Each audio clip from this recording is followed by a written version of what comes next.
함께 이 시간 묵도하겠습니다.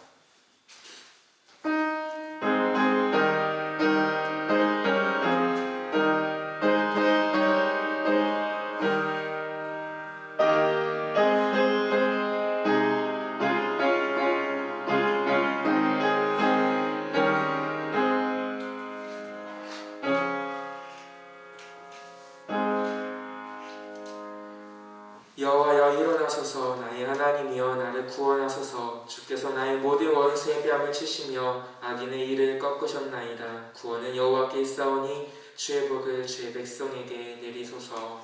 아멘. 사랑과 은혜의 주님, 감사합니다. 저희가 이 시간 3일밤 저녁 주님을 사모하여 또한 주님께 예배드리고자 아버지 이 자리 가운데 나와 예배드리며 나아갑니다. 또한 각자의 처소 가운데에서 하나님께 예배드리며 이 시간 가운데 주님 앞에 나아갑니다. 아버지 하나님, 어느 곳에 있든 시간에 아버지 그곳 가운데에서 하나님의 이름을 찬양하며 부르짖으며 나아가는 그 모든 것 가운데 하나님께서 함께 임하여 주시옵소서. 아버지 하나님, 그래서 이 시간 주님 앞에 전심으로 힘써 예배드리며 나아가는 귀한 시간으로 주여 삼아 주시옵소서. 아버지 하나님, 모든 순서 가운데 주님께서 함께하여 주사 주님께서 큰 영광 받아 주시옵시고 아버지 저희도 온 마음과 뜻을 다하여 힘써 예배드리는 시간 되게 하여 주시옵소서. 모든 영광 주님께 올려드리며 살아계신 예수님 이름으로 기도드립니다. 아멘. 찬송가 314장께 찬송하겠습니다.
이 시간 예배를 위해서 통성으로 기도하겠습니다.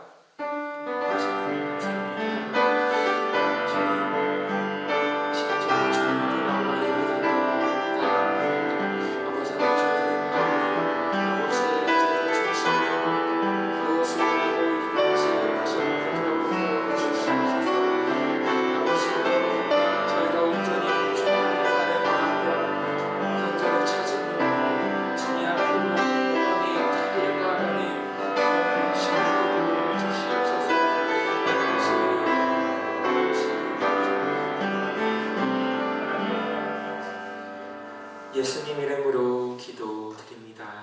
아멘.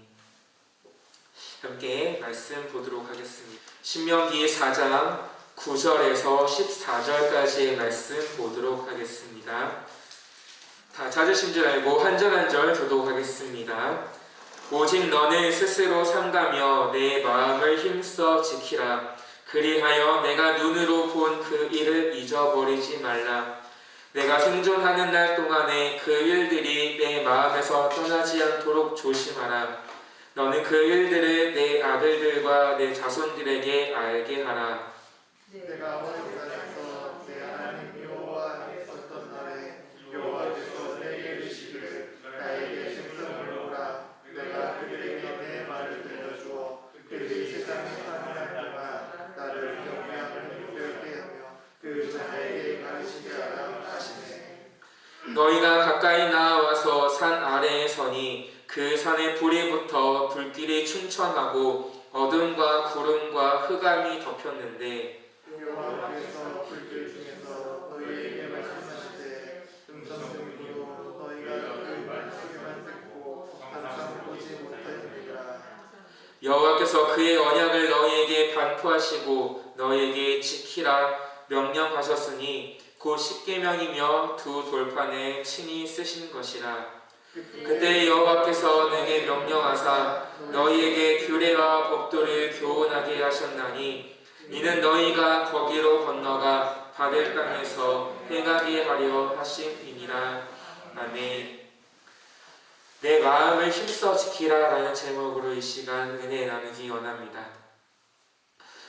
생력 있는 그리스도인의 삶이라는 책에 있는 내용입니다. 신실한 자녀로 양육하는 가장 간단한 방법은 부모가 하나님의 말씀을 읽는 것입니다. 요즘 아이들은 부모가 축구 중계를 보고 재미있는 오락 프로그램을 시청하고 흥행 영화 DVD를 빌려보는 모습을 일상적으로 접하고 있습니다. 하지만 부모가 성경 읽는 모습을 목격한 자녀는 몇 명이나 될까요? 당신의 자녀가 부엌 식탁에서 하나님 말씀을 통독하는 당신의 모습을 가장 최근에 본 것이 언제입니까?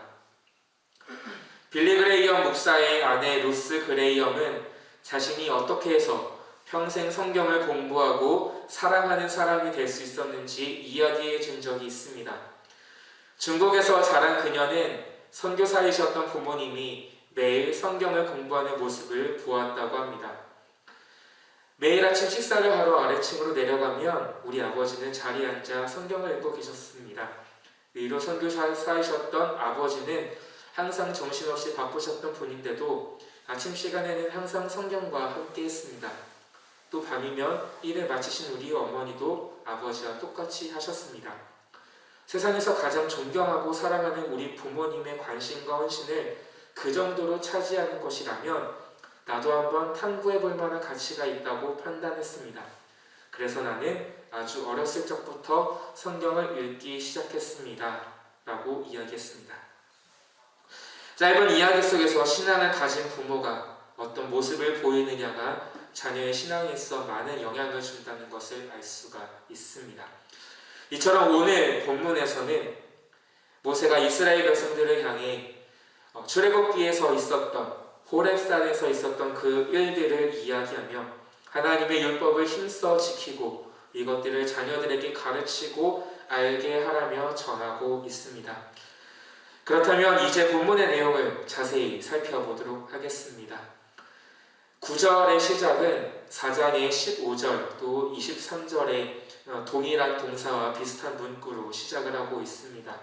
스스로 삼가며 내 마음을 힘써 지키라. 이것은 하나님이 기대하시는 순종의 삶을 살기 위해선 온 마음을 담은 노력과 흔들리지 않는 절제가 필요하다라는 것을 반복해서 강조하고 있습니다. 그리고 그렇게 하기 위해서는 먼저 이스라엘이 시내산에서 하나님과 맺은 언약을 기억해야 했습니다. 그래서 모세는 이스라엘에게 그들이 본 것을 잊지 않도록 안간힘을 써서 지키라고 전하고 있습니다. 순종은 지난 일을 기억하는 데서 시작하기 때문입니다. 하나님의 말씀을 지키고자 한다면 먼저 주님의 말씀을 기억해야 합니다. 그래서 모세는 하나님의 말씀을 개인적으로 묵상하고 자손들에게 두루두루 가르쳐 전수하는 일을 최우선으로 삼아야 된다 말하고 있습니다. 이스라엘의 역사에서 쉽게 알 수 있듯이 앞으로 이스라엘을 괴롭힐 가장 큰 문제가 있다면 그것은 바로 기억상실증입니다. 모세의 강론을 듣고 있는 사람들은 자손 대대로 죽기까지 하나님께 순종할 것을 다짐하고 있지만 시간이 지나면 그 다짐도 잊어버리고 순종하지 않을 것입니다. 그렇다면 순종하기 위해 필요한 것이 무엇일까요? 존 파이퍼 목사님은 이렇게 말했습니다. 하나님 앞에 바로 서는 수단은 하나밖에 없습니다. 그리고 죄를 죽이고 사람을 사랑하는 수단은 하나밖에 없습니다. 그리고 그 두 가지 수단은 같은 것입니다.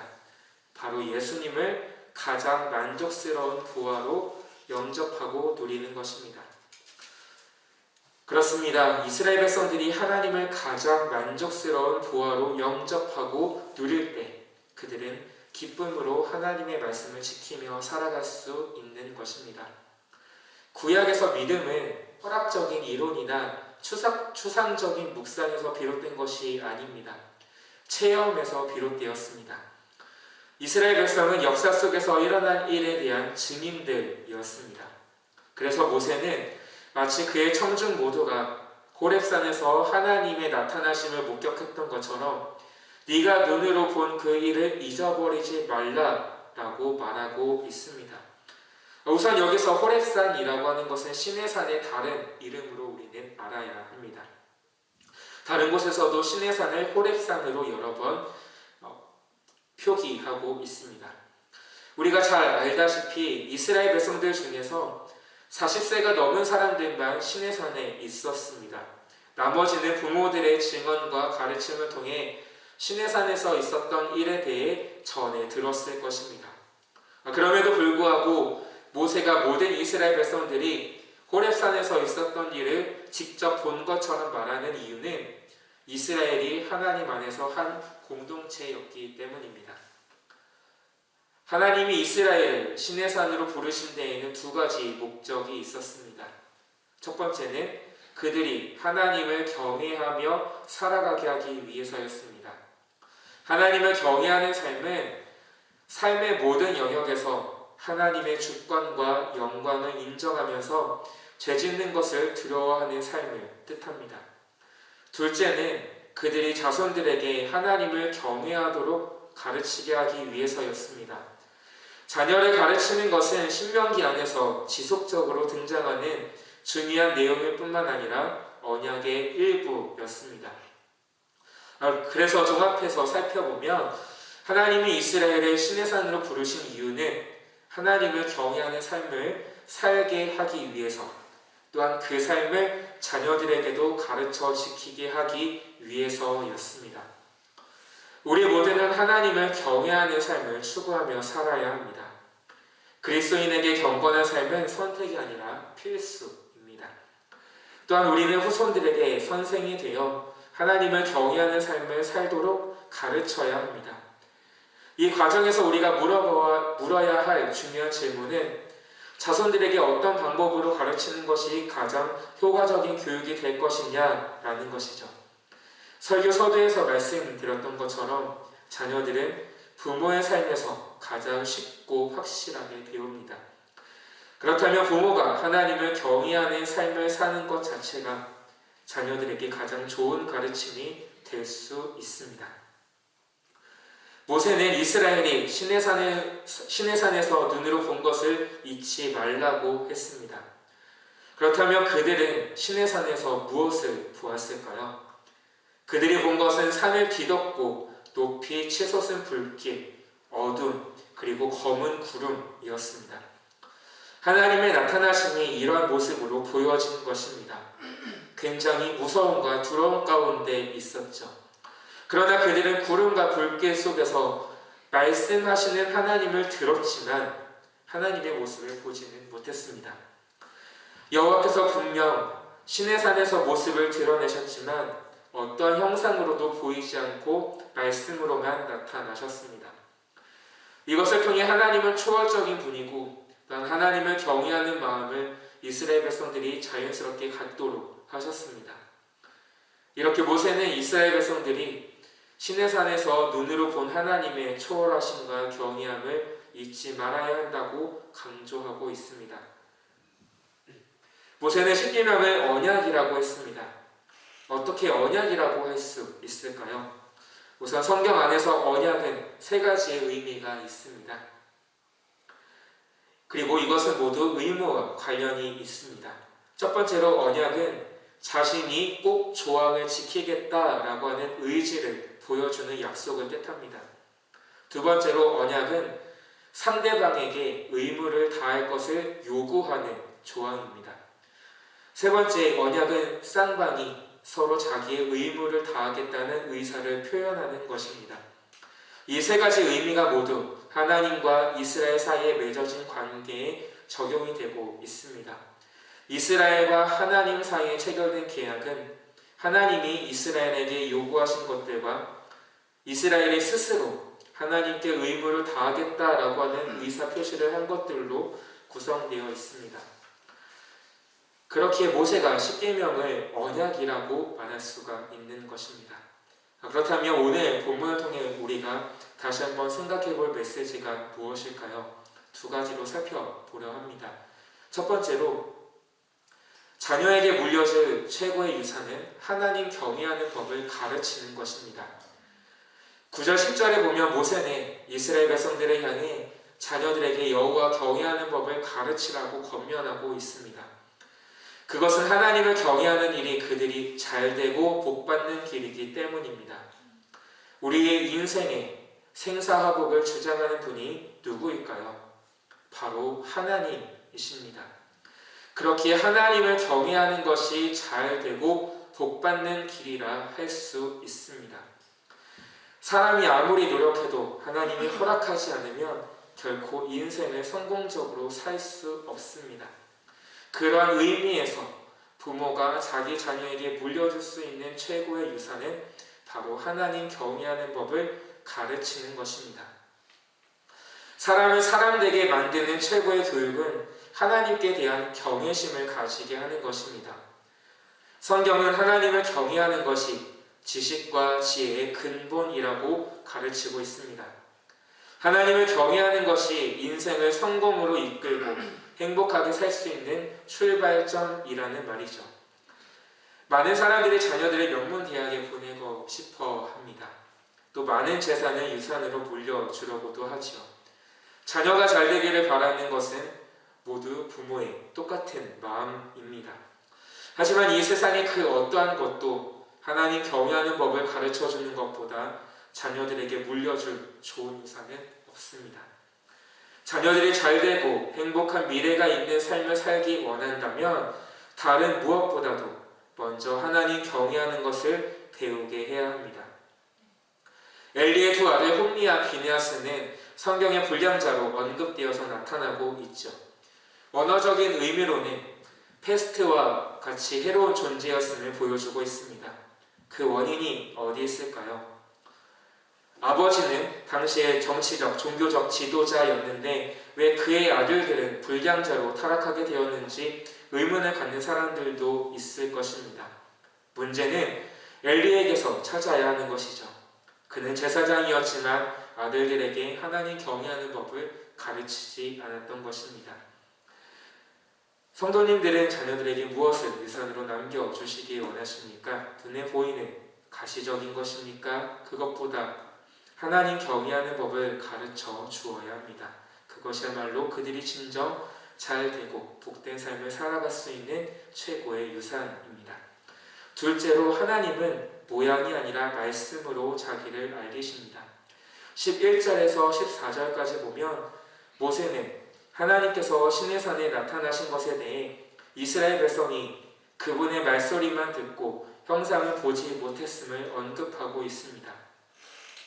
이것은 15절 이하에서 우상 숭배 금지 명령을 주기 위한 밑바탕이었다라고 할 수가 있습니다. 하나님께서 처음으로 자기 백성에게 자신을 알리신 방법은 자신이 어떠한 모습을 가지고 있다라고 하는 것이 아니라 바로 말씀으로 보여주셨습니다. 이처럼 말씀은 하나님께서 자기 백성에게 자기 자신을 알리고 자신의 계획과 목적을 이루시는 수단이었습니다. 그분은 어느 누구에게도 자신의 형상을 직접 보여주시는 법이 없었습니다. 성경을 보면 우리는 그분과 대면한 이들을 여러 볼 수 있지만 하나님의 얼굴을 봤다고 하는 사람은 한 사람도 없습니다. 아브라함이 마므레 상수리 나무 근처에 거하던 때에 하나님을 뵈었지만 그분의 형상을 구체적으로 본 것은 아니었습니다. 성경은 밝히 본래 하나님을 본 사람은 없다고 가르치고 있습니다. 하나님이 아들 예수 그리스도를 본 것이 하나님을 본 것과 동일하다고는 하지만 거룩하신 하나님의 참 형상이라고 말하기는 어렵겠죠. 야곱이 에서와의 불화로 고향을 떠나 하란으로 가다가 베델에서 잠을 자게 되었는데 거기서 꿈에 하늘에 계신 하나님을 뵈었다고 기록되어 있지만 그분의 형상에 대한 구체적인 언급은 전혀 나타나지 않습니다. 다만 그는 거기에 계신 그분에 관해 말했을 뿐이죠. 선지자 이사야도 마찬가지였습니다. 여기서 우리는 아주 중요한 사실을 확인할 수가 있습니다. 우리가 주목해야 할 것은 하나님이 말씀이라는 것이죠. 우리의 경배를 받으시는 하나님은 영이십니다. 많은 사람들이 조각해서 만들어 놓고 그것을 신이라고 칭하는 형상, 곧 우상들과는 다른 것입니다. 하나님을 믿는 우리는 이방인들의 이러한 풍습에 현혹되지 말고 하나님의 말씀에만 귀를 기울여야 합니다. 그리스도인들 가운데 많은 이들이 눈에 보이는 것들에 집중하는 경향이 있습니다. 하지만 우리는 이것에 대해서 피해야 하는 것이죠. 우리들의 모습에 있어서 그 어떠한 것도 하나님보다 또한 말씀보다 먼저 앞서면 안 되는 것입니다. 말씀을 마무리하겠습니다. 이스라엘 백성들에게 있어 시내산에서 하나님의 나타나심은 가히 충격 그 자체였습니다. 하지만 그 일을 통해 하나님의 위대하심과 경외함을 경험할 수 있었고 또한 하나님이 말씀이다 라고 하는 것을 배우는 귀한 시간이 되었습니다. 모세는 그 일을 기억하라고 전하고 있고 하나님을 경외하는 것과 하나님을 경외하는 것을 자손들에게 가르쳐 지키도록 하라고 전하고 있습니다. 하나님을 경외할 수 있는 것은 하나님이 우리의 가장 귀한 보배이다 라고 하는 것을, 그 어떤 것도 바꿀 수 없는 보배다 라고 하는 것을 깨닫고 전심으로 사랑하는 것입니다. 그래서 날마다 삶 가운데 하나님을 경험하고 알아가는데 우리는 힘을 쏟아야 합니다. 또한 이러한 삶이 자녀들에게 보여졌을 때 자녀들도 자연스럽게 하나님을 경외하며 하나님을 가까이 할 수가 있는 것입니다. 저와 성도님 모두가 진정 하나님을 경외하며 날마다 기쁨이 충만한 삶을 살아가기를 간절히 축복합니다. 기도하겠습니다. 사랑과 은혜의 주님 감사합니다. 아버지 하나님, 우리는 하나님의 말씀을 안다, 기억한다 라고 하지만 우리는 얼마나 그 하나님의 말씀을 기억하면서 살아가고 있습니까? 우리는 영적 기억상실증에 걸려서 하나님의 그 크고 위대하신 사랑에 대해, 약속에 대해 잊어버릴 때가 너무도 많음을 고백합니다. 아버지 하나님, 그런 저희를 용서하여 주시고 오늘 말씀을 다시 한 번 더 기억하며 진짜 하나님을 경외하는 삶을 살아가며 또한 그런 삶을 자녀들에게, 다른 사람들에게 함께 전해줄 수 있는 귀하고 복된 모든 성도님들 될 수 있도록 주여 축복하여 주옵소서. 감사합니다. 예수님 이름으로 기도드립니다. 아멘. 찬송가 315장 함께 찬송하겠습니다.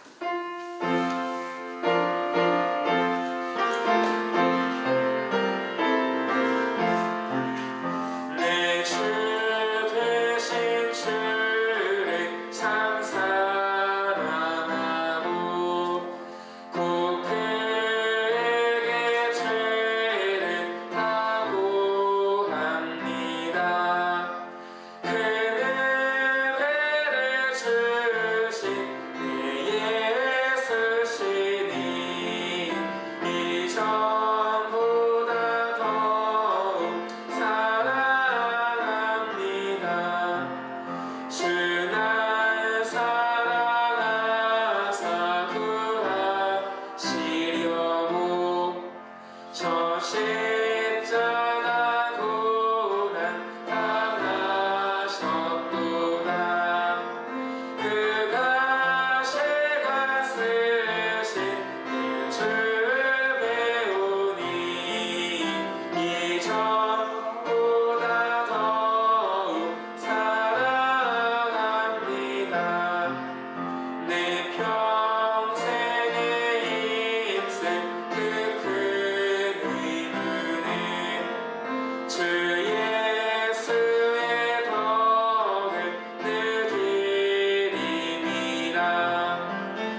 이번 주일은 39주년 창립 기념 주일입니다. 모두 기억해 주시고 하나님께서 이 신학교회를 세워주신 것에 감사하는 마음으로 예배를 준비하고 드렸으면 좋겠습니다. 지금은 사순절 기간을 보내고 있습니다. 예수 그리스도의 그 순환에 대해서 저희가 다시 한 번 더 묵상하면서 함께 그 고난에 동참하며 나아가는 모든 성도님들이 되기를 축복합니다. 그리고 앞으로 계속 수요 예배는 여기 지하교육관에서 드릴 예정입니다. 혹시라도 오프라인 예배로 드리기 원하시는 분들은 지하교육관으로 오시면 되겠습니다. 다른 광고는 주보를 참고해 주시기 바라겠습니다. 찬송가 2장 부른 후에 담임 목사님 나와주셔서 축도로 예배 마치겠습니다. 찬양 성부 성자 성령 성삼위일체께 영원 무궁하게까지 영광을 돌리세 영광을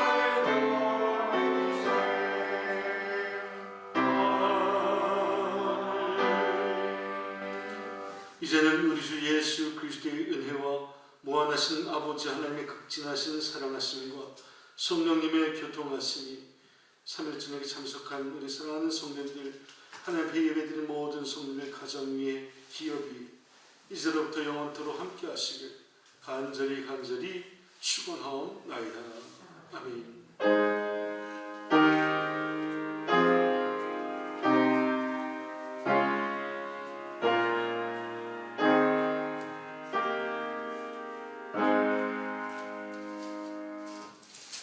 다같이 찬송가 309장 찬송하겠습니다.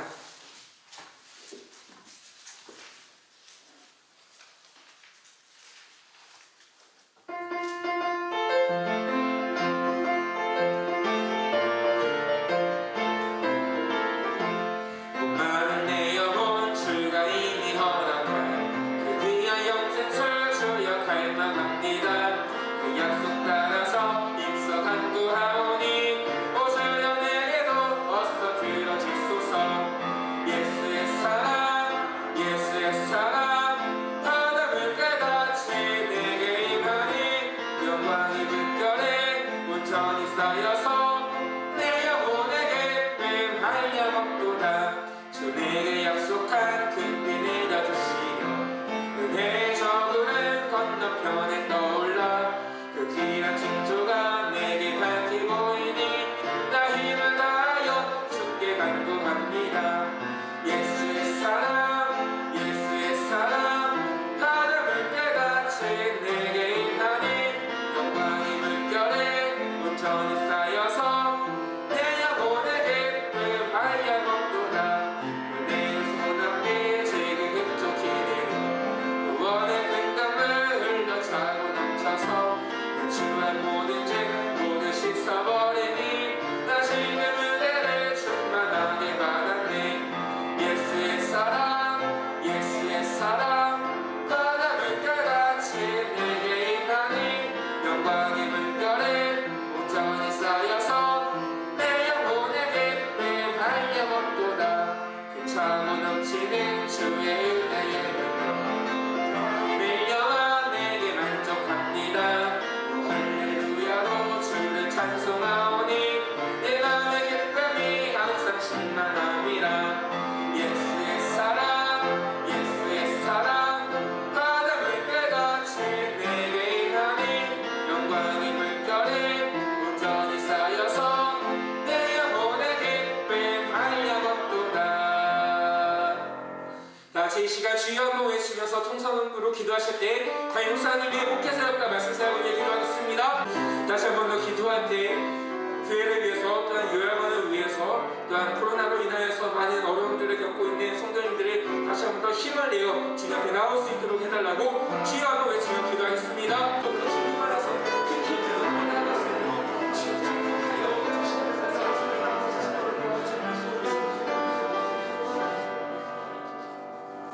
사랑의 주님 감사합니다. 아버지, 이 시간 저희가 주님 앞에 간절한 마음을 가지고 기도하며 나아간 기도의 제목들 아버지 하나님 모두 들으시고 아버지 하나님께서 놀랍게 일하여 주시옵소서. 아버지 하나님의 그때에 아버지 놀라운 응답으로 주님께서 역사하여 주옵소서. 모든 영광 주님께 올려드리며 예수님 이름으로 기도드립니다. 아멘. 박수로 하나님께 영광